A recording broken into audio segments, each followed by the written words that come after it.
Hello! Hello, AOS fans! It's the agents of We haven't been the agents of Beastgrave for a very long time. many years. Many years. So it's part 3 in our Warhammer Underworlds retrospective of seasons. Yes. And as you might have guessed, it's Beastgrave time. Beastgrave. Now, Beastgrave is notable for several things, one of which is the first season to have a Nurgle warband. Was. Is it a coincidence that it was also the season in which COVID struck? So yeah, I think Beastgrave season was defined by before and after COVID. Yes. We actually went to a Grand Clash before COVID. Just before, yeah. Just it was before like in the January, yeah. But the box, of course, came out in September, October time. It did. And it had, well, it didn't have any Stormcast in it. Didn't have any store. No, we were very surprised by that. And I think we were, as much as we were amped up for Nightfall, I think we were even more amped up for Beastgrave. We were really excited by it, especially once we saw there were no Stormcast warbands in there. I think it was my most hype for of any of the starter sets yet. It was, I think, or yeah. since. I think it was my most hype. It was also the first season in a completely different realm. We were in the Beastgrave. We weren't in the Shadespire environs. No, so it was all Beastgrave boards and all that kind of stuff. So it was all changed. It was all new and exciting, and it had hunters and quarries. But we'll talk about those in a little while. Yeah, and I absolutely loved, and I still think they might be one of my favouriteest warbands of the whole Warhammer Underworlds. They had these amazing Kernothi trackers, the Benothi trackers, which haven't appeared in an AOS army other than so they're kind of unique to Underworlds, which I really quite like. Yeah, that's true. And they had this amazing centaur dude, and I loved the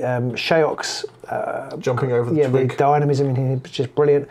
And they had the rather boring, the Beastmen, bit rubbish Beastmen. They definitely weren't the most amazing warband to look at and go, wow, I have to have them. No, but over the years, I've actually come to really like them, and they're actually one of my favourite warbands now as well. I think they're really fun. They're like some tricks. They're like good Godsworn Hunt. They are, yeah. In fact, ways. now I've thought about it, I haven't played them yet with Nemesis. I'm gonna dig into that. But before we talk about the warbands, there was another thing that also happened in this season as well, which is even more exciting.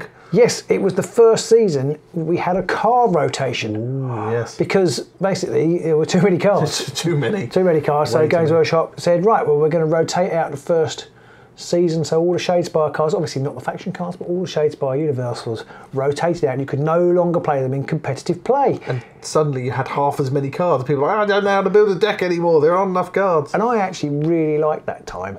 Yeah, I really liked that time with fewer cards. It felt like things were fresh again. Yeah. It just reinvigorated the whole thing for me. Yeah, but it did mean we had to say goodbye to an old friend. Ready for action! Possibly and that was sad. That was one of the saddest moments of my Underworld life. Mainly because we couldn't keep doing that. No, I mean, not that it stopped us. No, that's true. Any excuse. Are you ready, Robert? Yes, I am. Ready for action! No, I was just asking if you were ready for tea. As we tend to break these things down, I tend to take the Order warbands and you tend to take the Death and the Chaos ones. So I play with Skaeth and you play with Grashrak, to start off with. And yeah, they were just really fun. They had a wizard.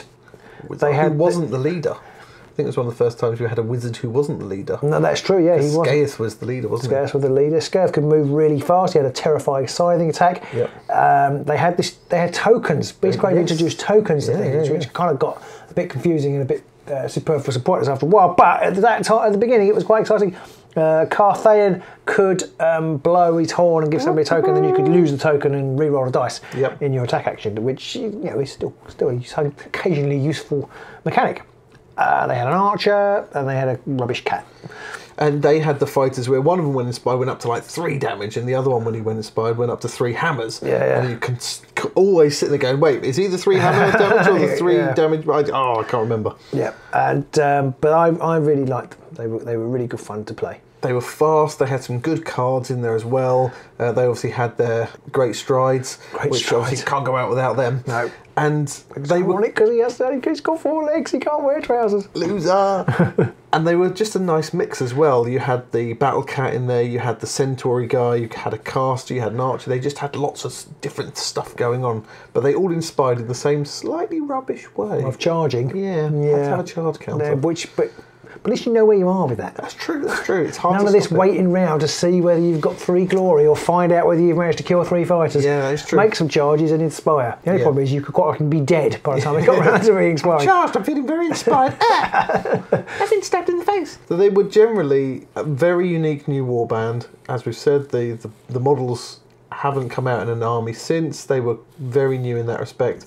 The models looked really nice and dynamic, and they had a nice set of cards to go with them. They did. Another thing that we forgot to mention at the start of the video is this was the first season as well that came out with full warband decks at the same time. Oh yeah, season 1 and 2. Forgot that. I've written this whole crib sheet, and there's just so many things in Beastgrave. It was such an exciting time. It really was. You could finally take a warband, take the deck that came with them, and just play them straight out of the box. Yeah. It would be horrifically imbalanced. Quite often, depending on who you picked. But it was nice to see at that point that GW was starting to think about more casual play, that people just want to come along, pick it up and play with it without having to spend hours and reams of cards building decks. Which is ironic really, because Beastgrave was probably peak competitiveness. Yeah. So although it had this new kind of friendly starter decks, actually it was about to kick off, I think, into like this super competitive game. Yeah. But then of course COVID hit, but everybody was mad for the competitiveness of it. Yeah. And the grand clashes and things were growing. They were like over 100 people. They started to have 2-day ones, and they started to talk about having a world championships and people playing around the world and flying them to flying them all over the place to play. And of course all that's fallen away now, and we're back in a more kind of casual Nemesis seems to be the preferred format. But Beastgrave wasn't at that time. It was a simpler time. It was a simpler world. So, Grashrak's Despoilers, they were a 6-fighter warband. We hadn't had many 6-fighter warbands up until that point, even through 2 whole seasons. And it was your standard kind of leader, big guy, and 4 sort of chaff fighters who were there mostly to die. But they had some funky stuff going on. You had Korsh the Sneak, who could teleport from one edge hex to another, which was... It could be really, really telling at certain points in the game, depending on how you're playing he had got a charge token, did he? When he did it, he got a charge token when he was uninspired, and he got a move token when he was inspired. But either way, that was enough to almost paralyse well, there used him. to be a card, Hidden Paths, wasn't there, that actually did it for you, which was better. But that was, I think that had rotated out by this point. Yeah, I think it had. Shades by a card, but they were slow burners. I mean, I have to say, when I went to the Grand Clash, which we'll probably talk about in a minute, but I absolutely hammered 3 times by them. So you played 3 times, didn't you? Yeah, and they all had games. different setups, didn't they? They were all different versions of the same warband, with different decks. Which is interesting to see that one warband could play so many different ways, because some warbands tend to get hemmed in. Obviously, the Wild Hunt, they were all about attacking, so they were definitely aggro based because you needed to charge to inspire. Whereas these guys, you needed to kill 2 opponents. So if you were up against Stormcast, they were in trouble. Yeah. But if you were up against Sepulchral Guard or something like that, you'd be rubbing your hands together. Yeah. They did have a caster as their leader. Grashrak himself was a caster, but he was a fairly rubbish caster, and I'm not sure we ever really relied on his casting abilities in this game. He was only single level magic user. I can't remember if he inspired to 2, did he? I think so, no. He did have he did have 1 card which gave him a spell in the deck, and he had a objective for casting 2 spells or something, so he'd have to make a magic attack and make that magic attack, which was a rubbish, just a rubbish way to put a deck together, because you were so reliant on those cards coming out in the right order, so they did suffer from that in a lot of ways. They had Draknar, who could hit like a train, but also could fold it like a paper bag. He was like Beastgrave's Kacharik. He was very much like that. But they had a lot of movement shenanigans, because the other guys, Gnarl and Ushkor, you had the cards, you could push a lot of fighters and stuff like that, so they could start to try and grab objectives. They had some options there. Yeah, well, they had their own version of Temporary Victory. They did, which was a defining card. We're going to do defining cards at the end, but they had their own version, which is basically stand on 3 objectives and score 2 glory at the end of an activation. It was a surge,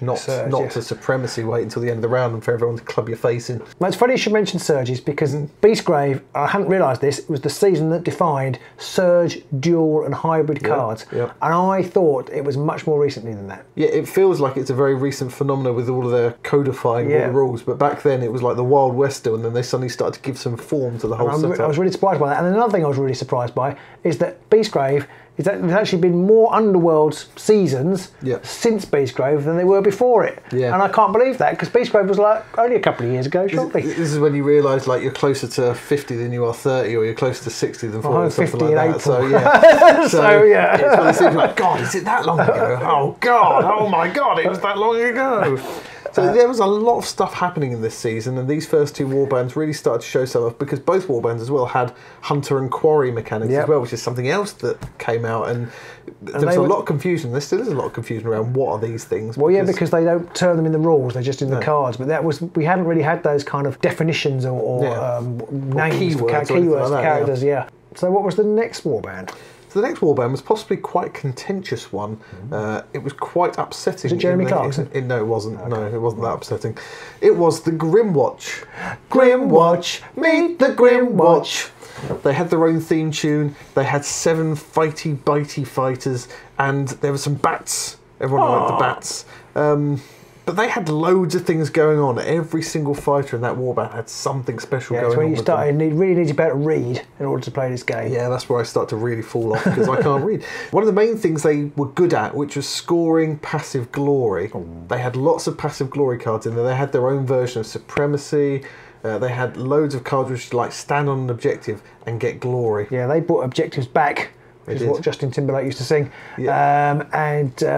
They had. Did they have their own temporary victory? I can't remember. They used to love scoring temporary victory. I think they did. I think they probably had both. I think they did. Yeah, and then they had and then there was hidden purpose, which is like I'm going ahead of myself, but hidden purpose. Lots of ways of scoring cards. Just by standing still, pretty much on an objective, and because there were so many of them, it was really hard to stop them. And of course, they also had quite an interesting inspire mechanic. They did, and it was very disruptive as well, because you had to have fewer than 2 enemy fighters in your territory to inspire.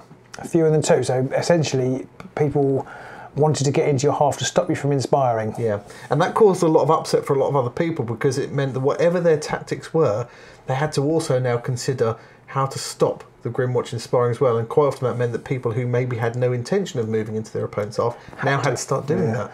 And it's a bit of a pain for lower fighter count warbands. Yeah. And of course, some of them became absolutely beastly when they were inspired. So Crackbarrow, when he was inspired, was pretty tasty. Like a 2 range, 2 hammer, 2 damage attack. What was the big guy with the bone club? What was he called? Gristlewell. He used to terrify me, but he was quite inaccurate. But he did 3 damage out of the blocks. Yeah. I used to be terrified of him. And they had a sort of raised mechanic of their own. They did. It was a slightly less reliable one, because you had to roll a dice and it came on the nearest board edge from the scatter dice. But it was free as well. Yeah, it was. You could do that at the beginning of each round, couldn't you? It was, yeah. So they sort of like were better. The Ghoul. It wasn't something that they had to do. They didn't have to waste activations on it. And the Sprockle Guard, they had to waste activations on it as well, whereas these guys didn't have to. No.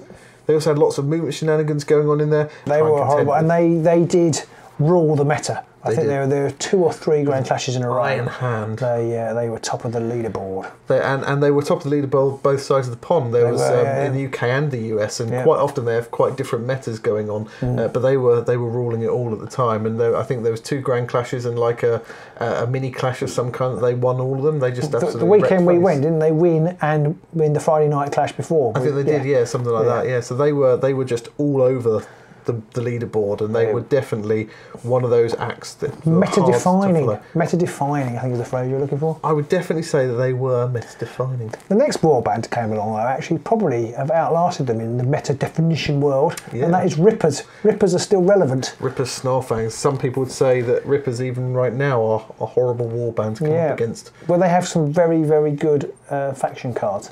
Yeah. And they're just beastly. I actually hate them. I have to say, it's funny because I am not a massive fan of them either, and for both of us, the Ripper phenomena just kind of sailed by completely because neither of us could really get that. We're just not very good. No. Well, I mean, that's what it is. Depending on your dice, I'm sure they could be very nice with the bite attack. But even my dice, I never got any luck with them. I just used to find nothing ever works, and but I didn't try that hard. But I was never able to unlock them. Yeah, I think a lot of people out there will probably be in a much better position to talk about them than we are. They were a 3-fighter warband, but they were goblins, which was a bit weird. They had lots of weird things going on with their stats as well, so they'd be like 1 shield, but they'd go to 2 dodge when they inspired.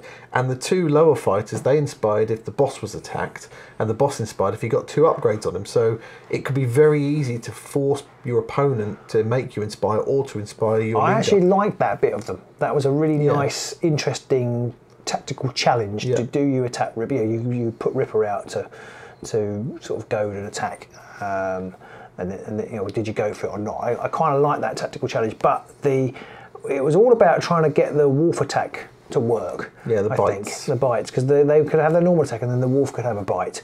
You just couldn't get the wolf bite to work. It wasn't very accurate, and I just missed all the time, and I just couldn't get them to work, so I didn't really like them. They had 3 very distinct fighters. You had Ripper himself, who was quite tough. You then had the other 2, one was an archer and one had the spear. So you had some range going on there as well, because they all had like ranged attacks once inspired.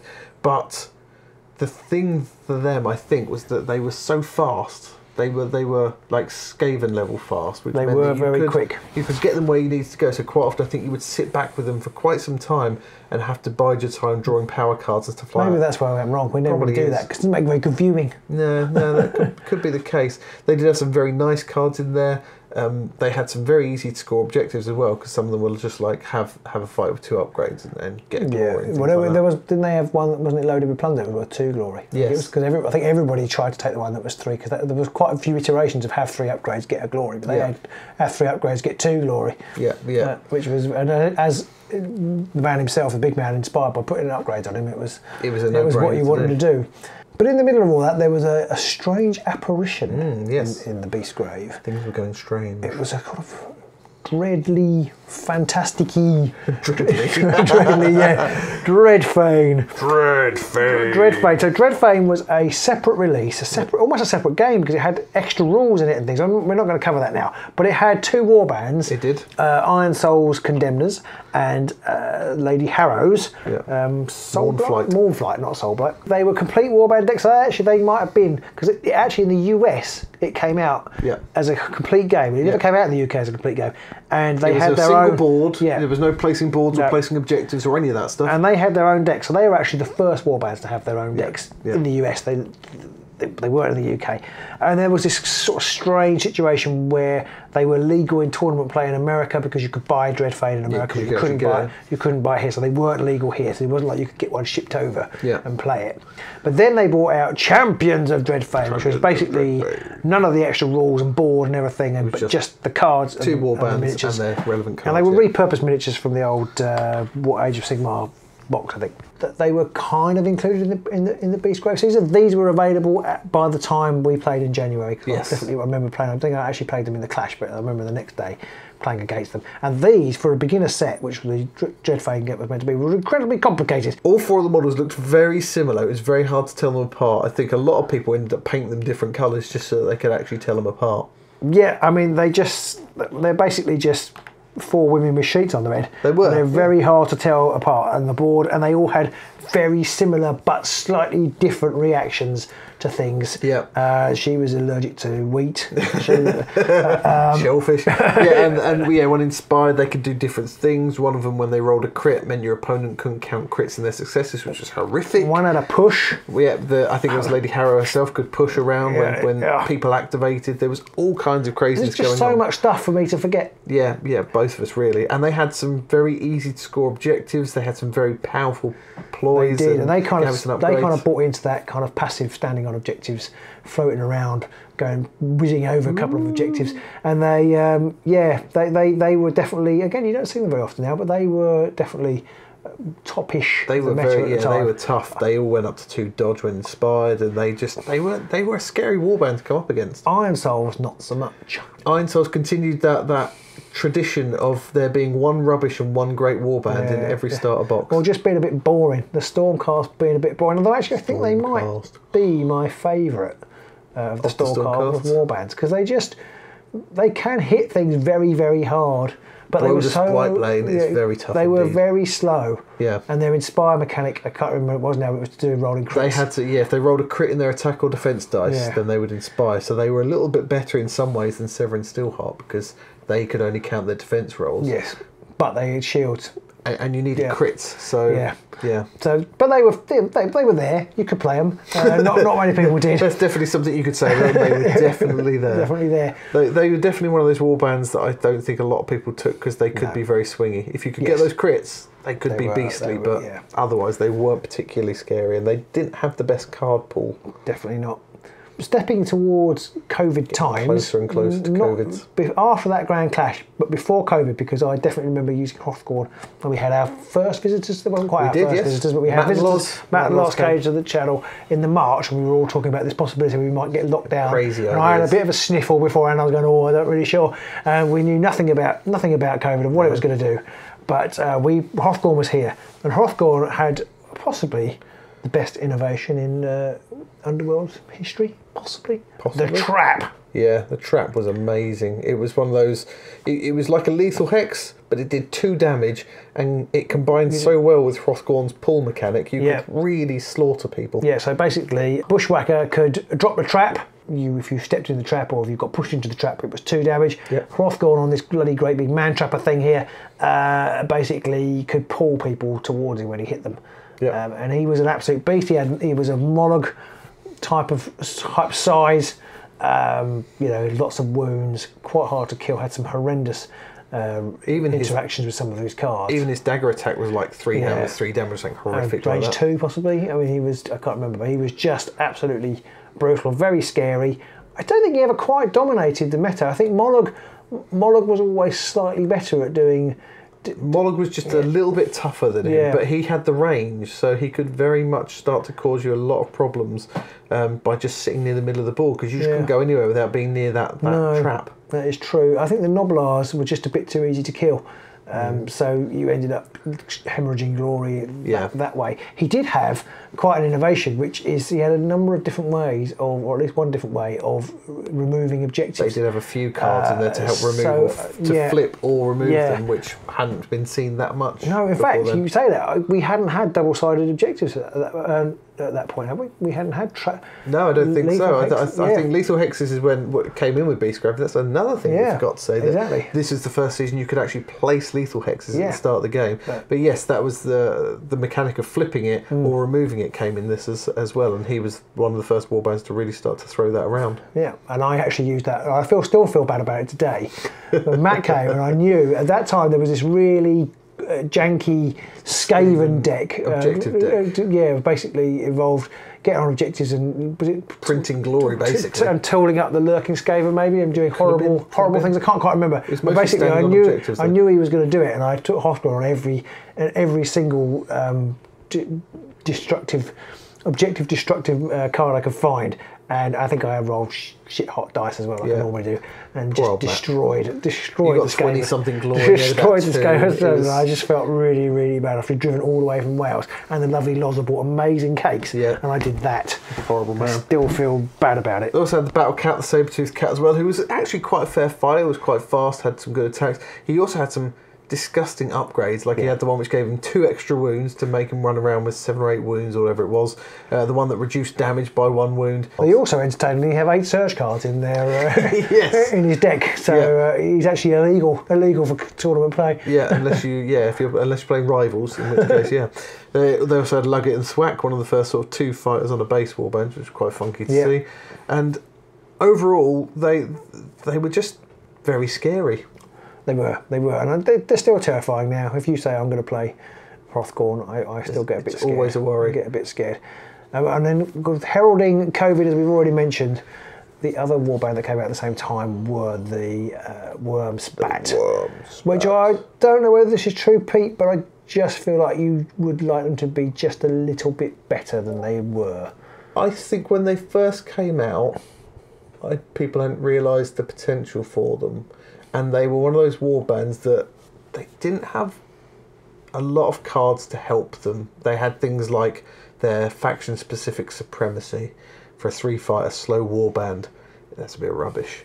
But I do think that since then, a lot of the cards they have, a lot of their power cards at least, and some of their upgrades are absolutely beastly.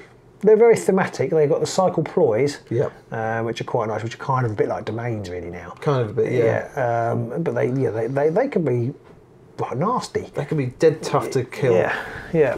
And I think what I quite liked about these, and to a lesser extent actually the God's War Hunt from Nightvault, they brought the community together. The community was desperate to make the Wormspat work. We've been after an Urga warband for so long, and then they came along and they were a bit rubbish. So they were everybody was trying to find a way to make Wurspet really good, rather than just taking, I don't know, Crackmarrow and his cronies. People were, I'm going to play Wurspet this time, I'm going to make them work.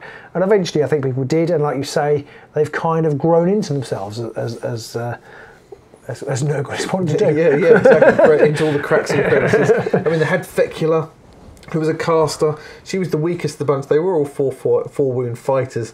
Gulgok and Sexypus, Septimus himself, was they were quite a scary pair. Once they got terrifying. I mean, you played them recently. They're still absolutely terrifying, because Septimus in particular can hit from a long way away. Yeah, he's got a 2 range attack. Once he's inspired, does 3 damage. And Gulgok, if you put one of the upgrades on him, he can be doing 3 hammers, 3 damage with cleave. So yeah, which is terrifying. They were quite hard to inspire. Yep. Because you had to have 3 different wounds on 3 separate fighters, is yes, that right? You either had to have 3 enemy fighters with a wound or be dead. Right, so okay. you didn't have to keep them alive at least, but you still had to wound 3 different fighters, so you had to rely on the old ping damage to really get that to happen early on. But they also had, I think, possibly one of the most thematic mechanics of the whole Underworlds game, which is their defence mechanic. Yeah. Kind of, they're really hard. What they call it, disgusting resilience in Nurgle terms. And basically, if you roll a shield when you're defending, you do that 1 less damage, and that actually is clutch. Yeah, it can be. If you line up a 5 damage attack and suddenly they roll 2 shields, you're like, oh, it's only 3 damage. I'm still alive with a wound left. Yeah, exactly. You're just sitting there going, come on. Yeah, because they're hard to hit. So that might be your one chance, and you roll that shield and that's it. Just reduce that damage a little bit. Yeah. I think overall they are probably still, and I've got a soft spot for Nurgle anyway. They're still one of my favourite warbands, despite spongy, green, slightly. Probably getting looked at really hard. They're probably still one of my favourite warbands now, because the models are. For me, they're some of the best models as well. And I enjoy playing against them. I don't know, that's not because I win. Because they're so easy. because they're thematic and they provide a different challenge. Yeah. It's quite a different challenge for playing against Wurspet. I mean, I tend to decide not to try and attack them. Yeah. Which you can obviously use to your advantage as well. COVID hit. Yes, it was. And then it all went to pot. The next release was delayed. Yeah. We were restricted to playing on Tabletop Simulator. It wasn't a good time. I know. Not just because of Underworlds, if we're honest. No, that was the only problem I had really with the whole thing. There were some really great innovations. Valentin, big shout out for Valentin, started up straight out of Shadespire. Yes. Cam Games. They got quite, I can't remember how many people it got up to in the end, but when it was the only way to play, people were there playing. Yeah. And lots of Aman played from Path to Glory. Lots of people who were big guys in Underworlds, but not us. No. We did a couple of commentating. I just could never quite I haven't got a space for a cam game. I think that's basically. Yeah. I think as is always the way, when there are new challenges in the world, humanity comes up with solutions for it, and that's how we got around that one. But it wasn't the best time to be playing Underworlds, I think, or any kind of face-to-face game, really. No, or even driving up to Castle Barnard. Barnard Castle. Got to check your glasses. Yeah. All our non-UK watchers are like, what the hell is he on there? But anyway, it was a lot of faff. It was. We did eventually get to meet in the summer. Yeah. We sat in the garage, which wasn't freezing cold. No. We had masks on and things. We did, yeah. And we did get to play the last 2 warbands, which... Did they come out together? I think they came out together, but delayed. And I have to say, of all the releases, of all the pairs of releases of all the pairs and all the Underworlds games and all the seasons, these 2 were the most mismatched. They were horrifically mismatched. So you've got these sort of slender, finesse-driven warband of the Blade Coven, and Morgoth's Blade Coven, sort of fast but fragile, against the toddler tantrum Morgoth's Crushers. Basically, this thing here just smash.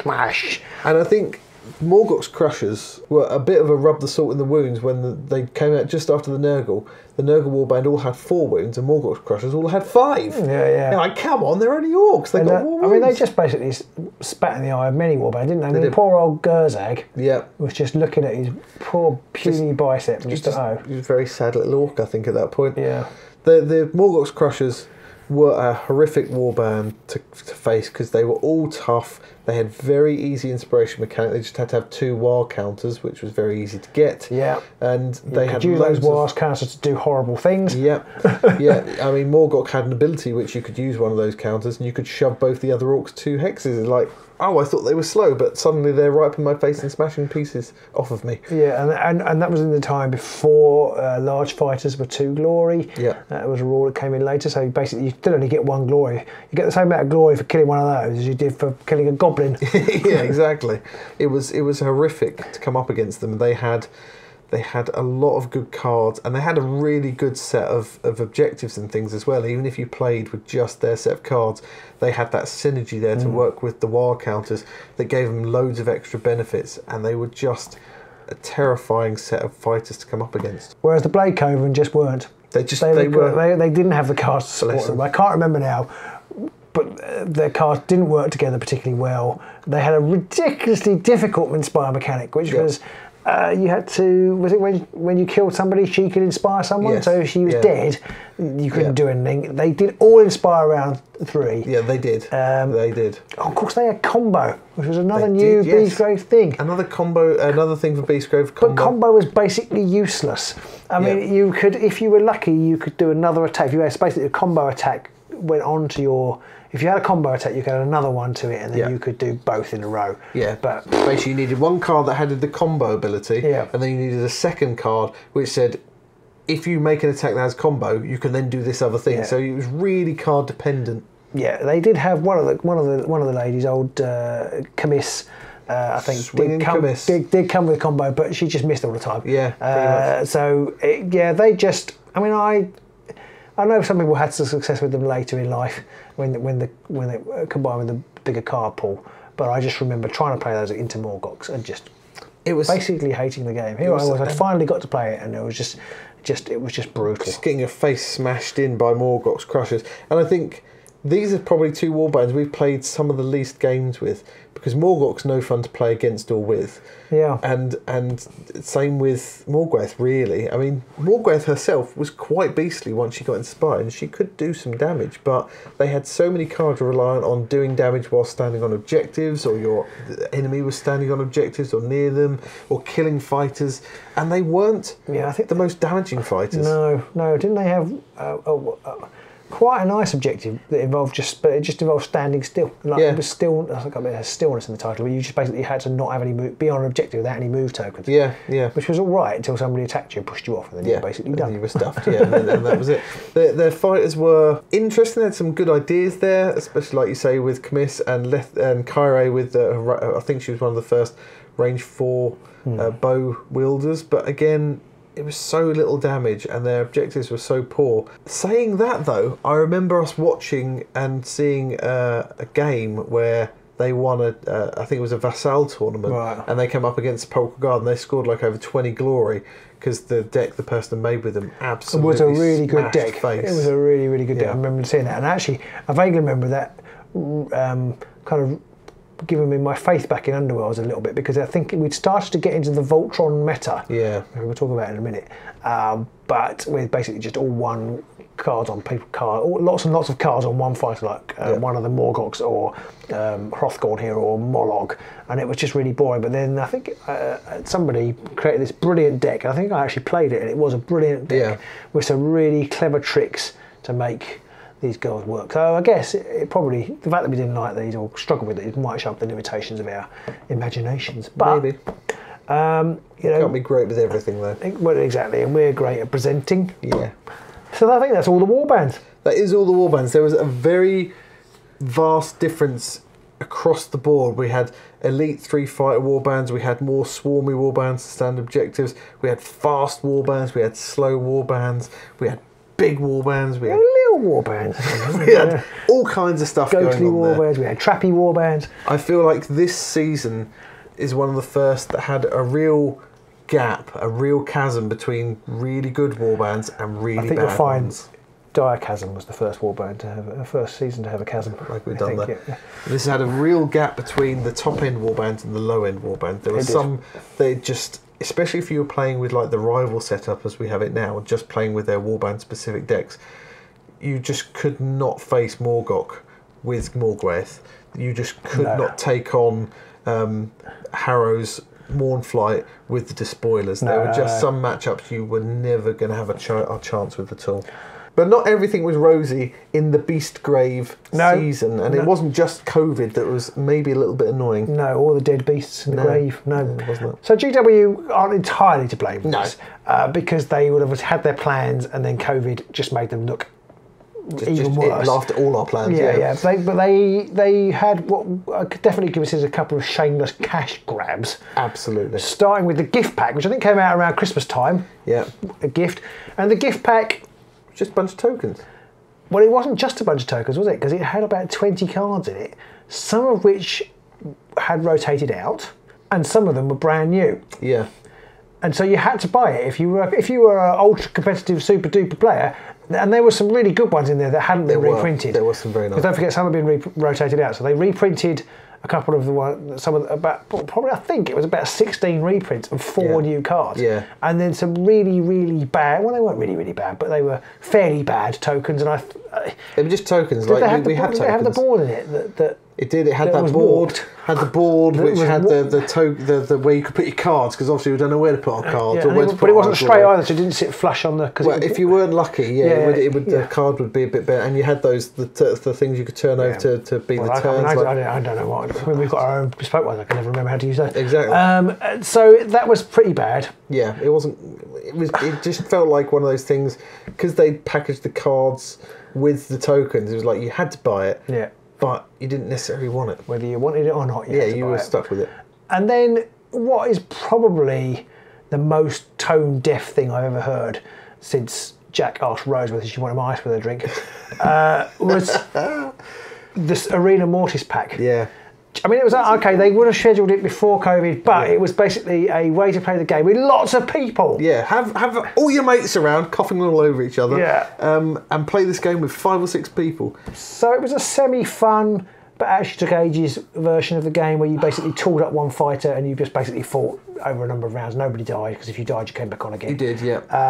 But it had cards with it that were all. There were no objectives. They were all upgrades and ploys. Yeah, and again, those cards could be used, and they really, really honed in on making fighters really, really powerful. Yeah, because that was the point of because that was the point of Arena Mortis, was to have like a big arena combat. Yeah, they were all focused towards combat. Yeah, and there were some terribly good combos you could build up, because you could keep playing cards on things. I think it almost ruined the game for me. I think that they really should have, and this is not really anything to do with Beastgrave, but I think that when things were as they were, GW should have said, let's not release this. This is not the right time to be releasing a group-aimed game. I totally agree. I totally agree with that. I guess they would say, well, we couldn't just have it sitting around taking up warehouse space. That costs money.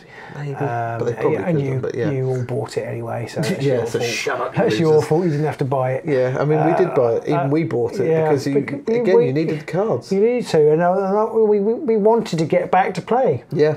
We did play Arena Mortis on Tabletop Simulator a few times. We did, but I just found it too long. It took absolutely ages. I mean, it was like 3 odd rounds, but because you had like 5 people, everybody had their turn, and it just was a lot took more forever. than 3 rounds, I think. It might have been 4 or something. I think it went for a long time, but it just took forever, because it was 7 or 8 if you played. I can't remember how many people. Yes, that's a good point. Yeah, you could have up to 7 activations, or something like 7 rounds. But yeah, it just took forever.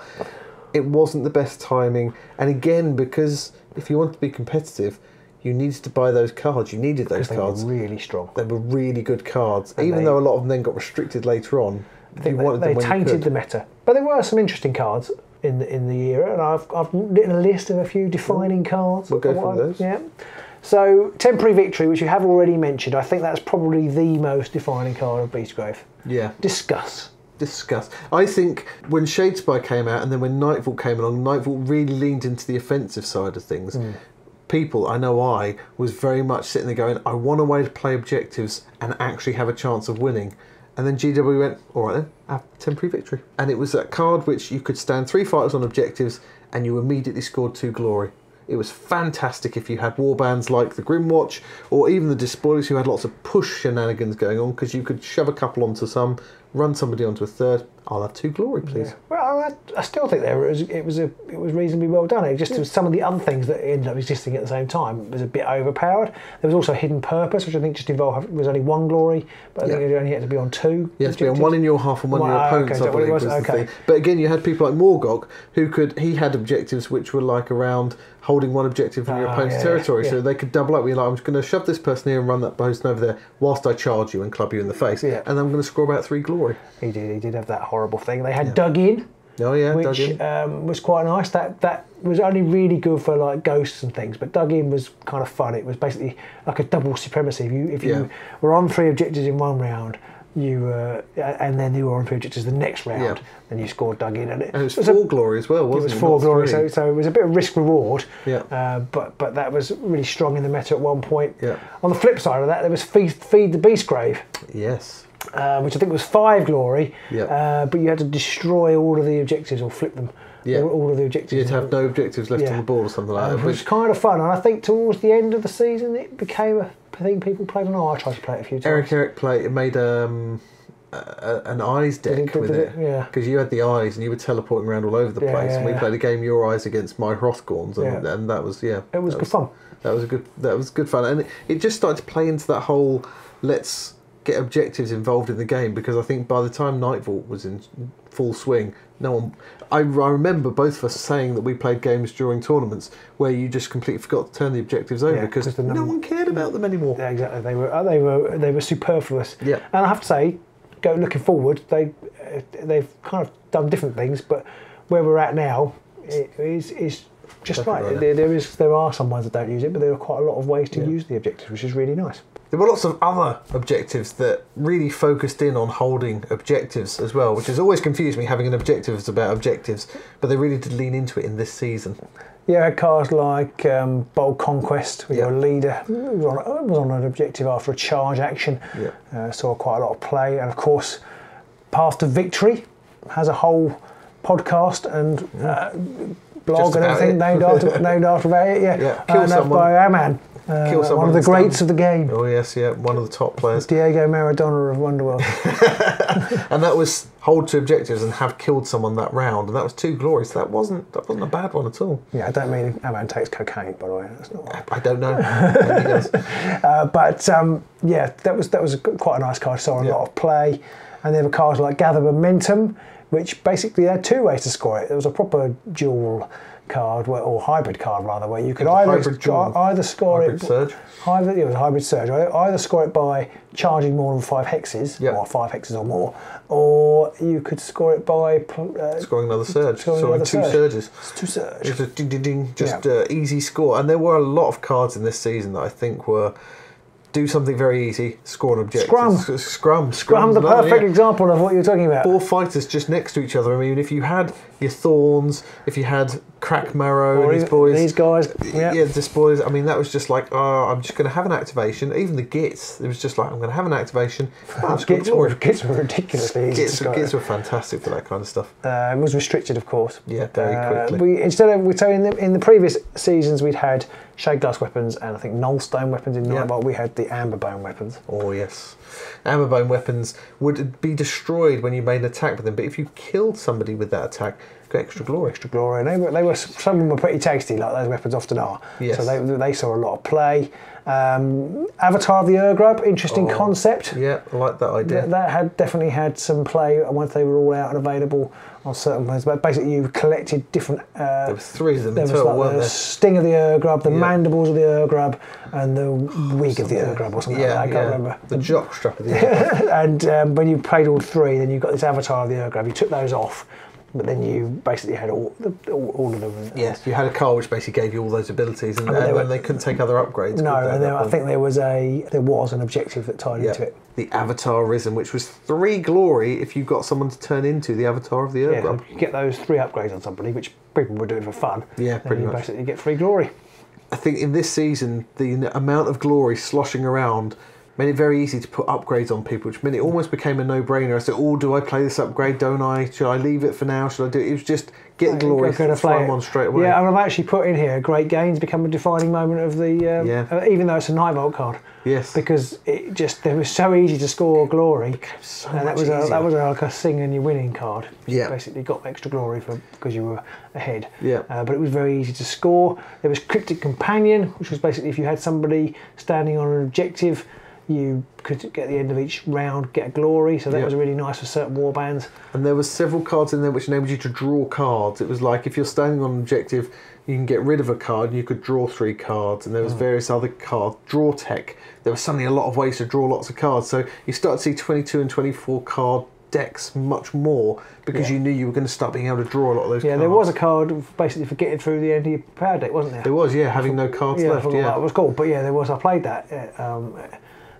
Foolishly at the I know I played it at the Grand Clash. Oh right, yeah, and you pretty much had to get rid of your opening cards because this was back when you didn't mulligan, you didn't shuffle them back in, you just got rid of them. So it didn't matter what you picked up. You had to throw it away because I didn't have enough draw tech. But I think later there was enough draw tech, but I didn't have enough, and I forgot that I absolutely had to get rid of them. I forgot that was the one rule because it was a last minute change. Because not that I'm bitter. GW announced a FAQ a new file list just before the weekend before or a week before the tournament. And so I didn't really have much time. We even started practicing for that one. We'd even started to build decks because I took the Despoilers and you took the Gits. And we'd even started to play practice games with that one to start to even have some idea of honing a deck. And then they did that at the last minute and just made us very upset. I was gutted.